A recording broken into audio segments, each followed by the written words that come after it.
ગુજરાત સરકારની આરોગ્ય સેવાઓમાં હવે લોકોનો ભરોસો નથી રહ્યો। આ વાક્ય અમે નથી કહી રહ્યા, પરંતુ કેન્દ્ર સરકારના રિપોર્ટમાં સામે આવેલા આંકડાઓ હવે ઘણા ગંભીર સવાલો ઊભા કરી રહ્યા છે। Household social consumption report હેલ્થમાં ગુજરાતમાં સરકારી અને ખાનગી આરોગ્ય સેવાઓને લઈને ચોંકાવનારી સ્થિતિ સામે આવી છે અને આ જ મુદ્દે કોંગ્રેસે આજે પ્રેસ કોન્ફરન્સ કરીને સરકાર પર આકરા પ્રહાર કર્યા છે। ખાસ કરીને સવાલ એ ઊભો થયો છે કે આખરે લોકો સરકારી હોસ્પિટલ છોડીને મોંઘી ખાનગી સારવાર તરફ કેમ વળી રહ્યા છે। આવો વિગતે વાત કરીએ સમગ્ર ઘટના વિશે આ અહેવાલમાં।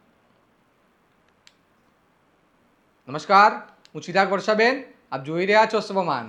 ગુજરાત મોડલની ચર્ચા દેશભરમાં થાય છે, પરંતુ તાજેતરમાં જ કેન્દ્ર સરકારના હાઉસ હોલ્ડ સોશિયલ કન્ઝમ્પશન રિપોર્ટમાં ગુજરાતની આરોગ્ય સેવાઓને લઈને જે આંકડાઓ સામે આવ્યા છે તે હવે ચર્ચાનો વિષય બન્યા છે।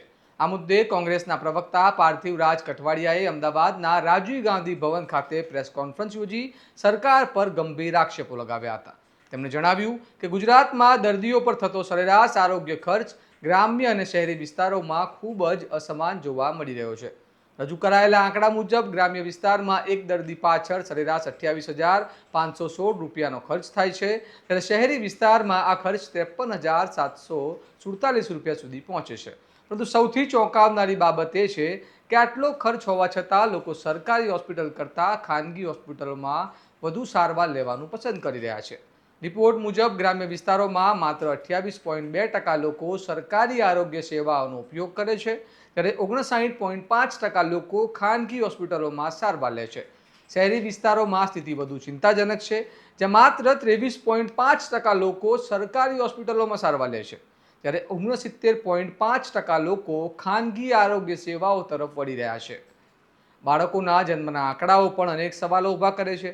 ગ્રામ્ય વિસ્તારમાં સરકારી હોસ્પિટલોમાં 42.2% બાળકોનો જન્મ થાય છે, ત્યારે ખાનગી હોસ્પિટલોમાં 51.5% બાળકો જન્મે છે।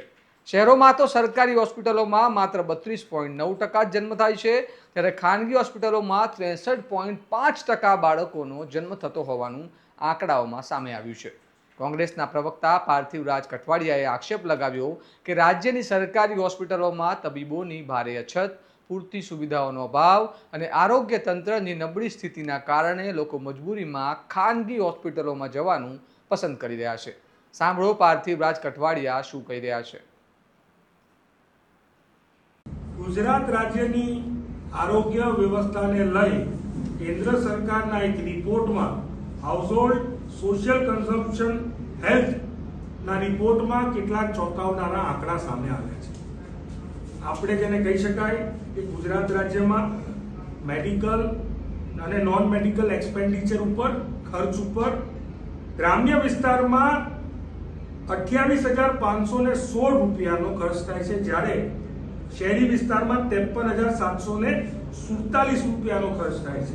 ચોંકાવનારી બાબતો એ છે કે ગુજરાત રાજ્યમાં જેને કહી શકાય કે લોકો સરકારી વ્યવસ્થાની જગ્યાએ ખાનગી વ્યવસ્થાઓમાં વધારે વિશ્વાસ મૂકી રહ્યા છે। જે ટોટલ હોસ્પિટલાઇઝેશનના કેસીસ છે, જેમાં ગ્રામ્ય વિસ્તારમાં 28% લોકો એ સરકારી હોસ્પિટલમાં જઈ રહ્યા છે, તેની સામે 59.5% લોકો ગ્રામ્ય વિસ્તારના એ ખાનગી હોસ્પિટલોને પસંદ કરી રહ્યા છે।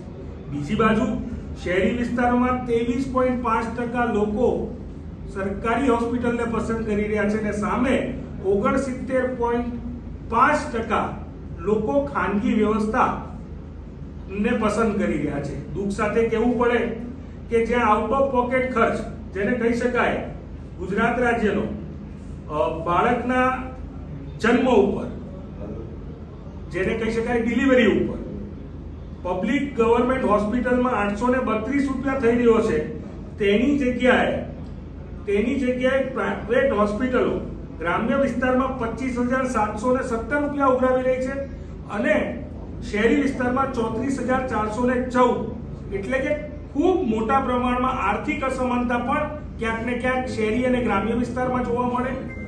બાળકોનો જન્મદર પણ તમે જોવો તો ગવર્મેન્ટ હોસ્પિટલમાં 42.5% અને ખાનગી હોસ્પિટલમાં 51.5%, ગ્રામ્ય વિસ્તારમાં 32.9% ગવર્મેન્ટ હોસ્પિટલમાં શહેરી વિસ્તારમાં અને પ્રાઇવેટ હોસ્પિટલમાં શહેરી વિસ્તારમાં 63.5% બાળકોનો જન્મ થઈ રહ્યો છે. દુઃખ સાથે કહેવું પડે કે પહેલા એવું મોડેલ હતું કે જ્યાં લોકો ગવર્મેન્ટ હોસ્પિટલ પસંદ કરતા હતા. કોંગ્રેસની યુપીએ સરકાર, ડોક્ટર મનમોહનસિંહજીની સરકારે જે સિવિલ હોસ્પિટલો હતી તેને ક્યાંક ને ક્યાંક અપગ્રેડ કરીને એમ્સ જેવી હોસ્પિટલ બનાવવાનો પ્રયત્ન કર્યો હોય. એમાં ગુજરાતની સિવિલ હોસ્પિટલ, અમદાવાદની સિવિલ હોસ્પિટલ જેને 1100 કરોડ ફળવાયા હોય. પરિસ્થિતિ ગુજરાતના આરોગ્ય ક્ષેત્રે એવી છે કે ગુજરાતની સરકારી હોસ્પિટલોમાં ડોક્ટરોની ઘટ છે, સીએચસી પીએચસી સેન્ટરોમાં ડોક્ટરોની ઘટ છે. તેના પાપે ગુજરાતના દર્દીઓને ખાનગી હોસ્પિટલમાં જવા મજબૂર થવું પડે છે અને મોટા પ્રમાણમાં પોતાના ખિસ્સામાંથી હજારો રૂપિયા તેની પાછળ ખર્ચ કરવા પડે છે. આ સ્પષ્ટ છે કે ગુજરાતનું આરોગ્ય વિભાગનું મોડલ એક બિલકુલ નિષ્ફળ મોડલ નીવડ્યું છે. ગુજરાતનું આરોગ્ય નું મોડલ જે છે એ ખાનગીકરણનું મોડલ છે, જે સરકારી હોસ્પિટલોને ખાનગી સંસ્થાઓને આપી દેવાનું, સોંપી દેવાનું મોડલ છે. ઓછા ડોક્ટરો, ઓછા નર્સિંગ સ્ટાફ, ઘટવાળા સ્ટાફ વાળી સરકારી હોસ્પિટલોનું મોડલ છે અને તેના પાપે ગુજરાતની જનતાએ હજારો રૂપિયા ખર્ચી અને ખાનગી હોસ્પિટલોના દરવાજા ખખડાવવા પડે છે. આંકડાઓ હવે સરકારના આરોગ્ય મોડેલ પર ગંભીર સવાલો ઊભા કરી રહ્યા છે. કારણ કે જો સરકારી હોસ્પિટલોમાં ખરેખર સારી સુવિધાઓ ઉપલબ્ધ હોય તો લોકો શા માટે મોંઘી ખાનગી સારવાર તરફ વળે? ખાનગી હોસ્પિટલોના ભારે ખર્ચનો સીધો પ્રભાવ સામાન્ય અને મધ્યમ વર્ગીય પરિવારોના બજેટ પર પડે છે અને ઘણી વખત લોકોને સારવાર માટે દેવું પણ કરવું પડે છે. હવે જોવાનું રહ્યું કે કોંગ્રેસ દ્વારા ઉઠાવવામાં આવેલા આ સવાલોનો સરકાર શું જવાબ આપે છે અને શું ખરેખર સરકારી આરોગ્ય સેવાઓમાં સુધારાની જરૂર છે. આ સમગ્ર મામલે તમારું શું માનવું છે અમને કમેન્ટમાં જણાવો અને આ પ્રકારના વિગતવાર અહેવાલ માટે તમારા સન્માનને લાઇક, શેર અને સબસ્ક્રાઇબ કરવાનું ભૂલતા નહીં. નમસ્કાર.